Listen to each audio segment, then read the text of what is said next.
Chers lecteurs de Média 24, bonjour. Nous nous trouvons aujourd'hui à Oujda où se tient le symposium africo-européen de la gouvernance responsable de l'IA.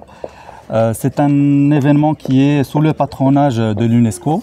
Et justement, nous avons avec nous Armin Ibrizimovic, qui est chef de l'unité des sciences sociales et humaines à l'UNESCO Maghreb.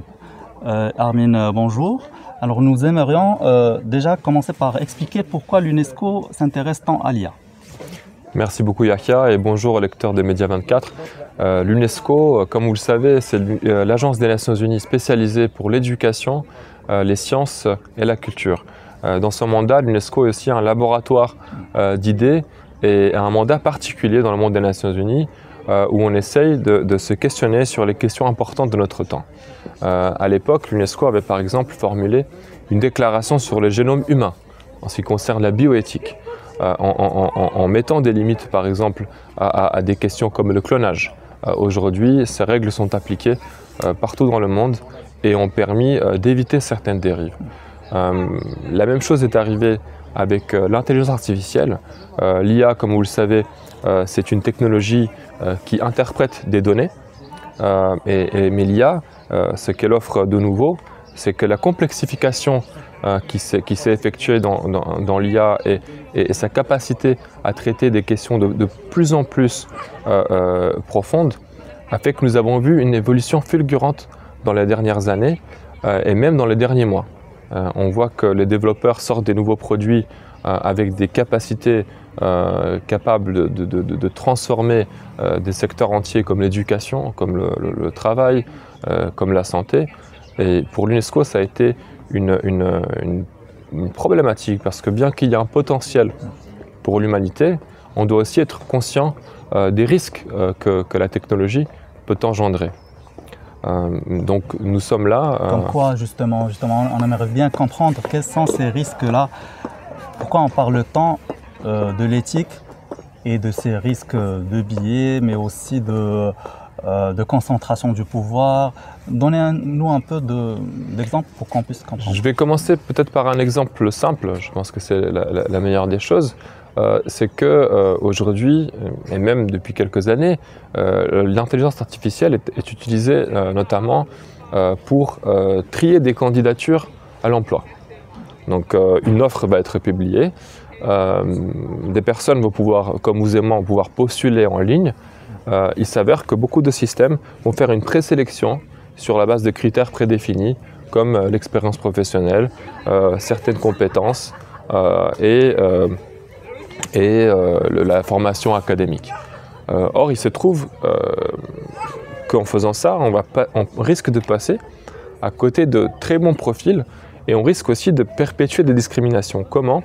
On a prouvé, des recherches récentes ont prouvé que ce genre de système défavorisait par exemple les femmes de manière majoritaire parce que il s'avère notamment dans la formulation de CV que les femmes ont déjà, pour des raisons historiques, on va parler de patriarcat, mais parfois moins de compétences professionnelles avérées, moins d'expérience professionnelle avérée dans un certain domaine, mais aussi elles ont tendance à, par exemple, à sous-évaluer leur niveau de langue ou leur niveau de compétences.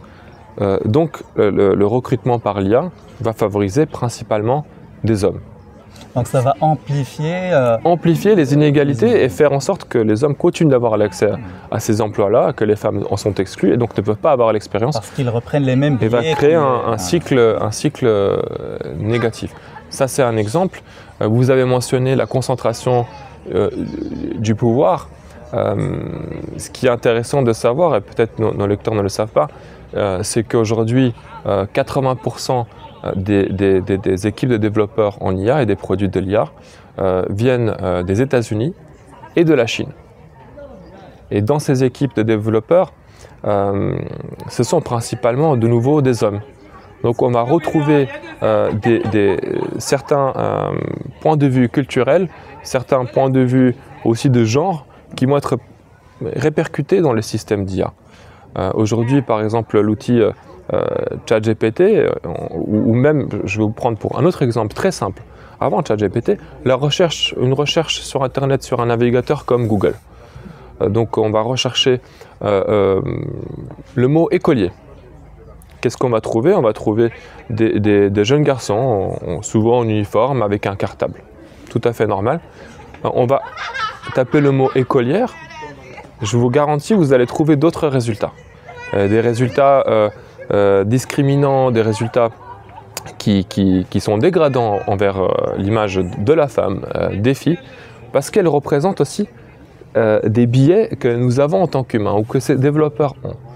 Donc aujourd'hui, on se rend compte que l'IA, même si on dit c'est une intelligence artificielle, donc elle n'est pas humaine, mais elle vient reproduire les biais, les stéréotypes qu'ont les humains. Donc, et ça peut impacter par exemple même des points de vue du racisme, parce qu'on a vu que certains logiciels de traitement d'image pouvaient identifier des personnes d'origine africaine comme faisant partie même pas de l'espèce humaine, pour vous dire.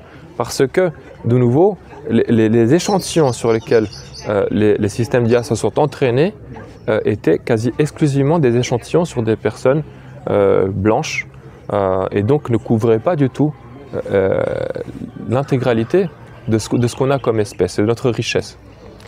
Alors je sais que l'UNESCO a produit beaucoup de rapports, beaucoup de littérature sur ce sujet.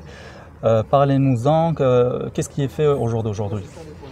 Au jour d'aujourd'hui, nous avons déjà le premier texte normatif mondial qui a été produit concernant l'éthique de l'intelligence artificielle.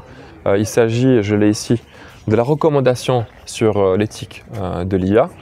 C'est un texte qui a été produit grâce à 90 experts dans le monde, en prenant leur point de vue, des experts en matière de santé, en matière d'IA, en matière d'environnement, et où on donne non seulement des orientations pratiques pour les gouvernements et la société civile pour une IA éthique, mais également où on dit un certain nombre de principes sur lesquels nous sommes d'accord. Par exemple, on dit qu'on va interdire l'utilisation de l'IA à des fins malveillantes, comme la surveillance de masse, comme le microprofilage, les systèmes de notation sociale. Vous savez, le système de noter quelqu'un sur la base de son comportement grâce à la surveillance. On va interdire aussi, par exemple, le fait de donner une personnalité juridique à l'IA. Qu'est-ce que c'est de donner une personnalité juridique à l'IA?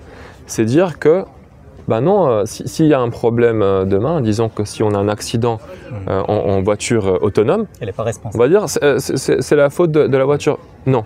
Donc on dit ce n'est pas possible. Qui sont les responsables?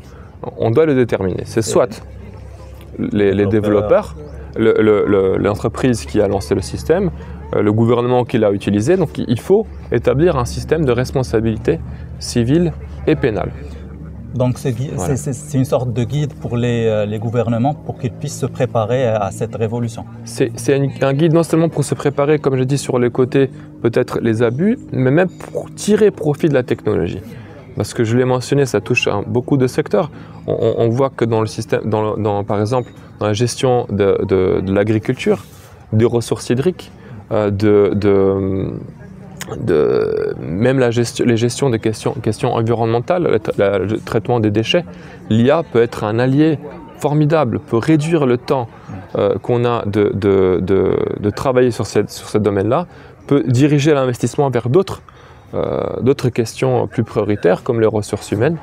Donc la recommandation en elle-même offre vraiment beaucoup d'idées et d'orientation, même en matière d'égalité des genres, de gouvernance, une sorte de plan de route pour les gouvernements pour faire progresser cette technologie. Aussi des rapports pays. Nous savons que vous avez produit un rapport qui est assez conséquent sur le Maroc, assez développé, peut-être parmi les rares rapports qui ont été produits au Maroc. Parlez-nous-en. Merci de l'avoir souligné, Yahya. En effet, pour mettre en œuvre cette recommandation qui est après tout un texte, nous avons un outil très pratique qui s'appelle la méthode d'évaluation de l'état de préparation à l'IA. Donc aujourd'hui, nous déployons cet outil dans plus de 50 pays dans le monde et je dois dire que le Maroc a été un des pionniers. C'est le deuxième pays au monde et le premier en Afrique et dans les États arabes à avoir lancé son rapport qui a évolué son état de préparation à l'IA. Ce qu'on a couvert, c'est les questions, ces 5 axes principaux.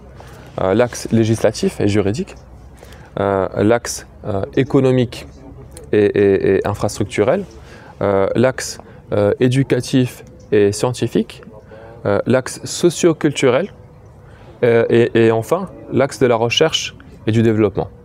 Donc on a vu grâce à 182 indicateurs qualitatifs et quantitatifs où le Maroc pouvait se positionner. Et sur des sujets par exemple comme les données ouvertes, le Maroc se plaçait parmi les meilleurs pays au monde.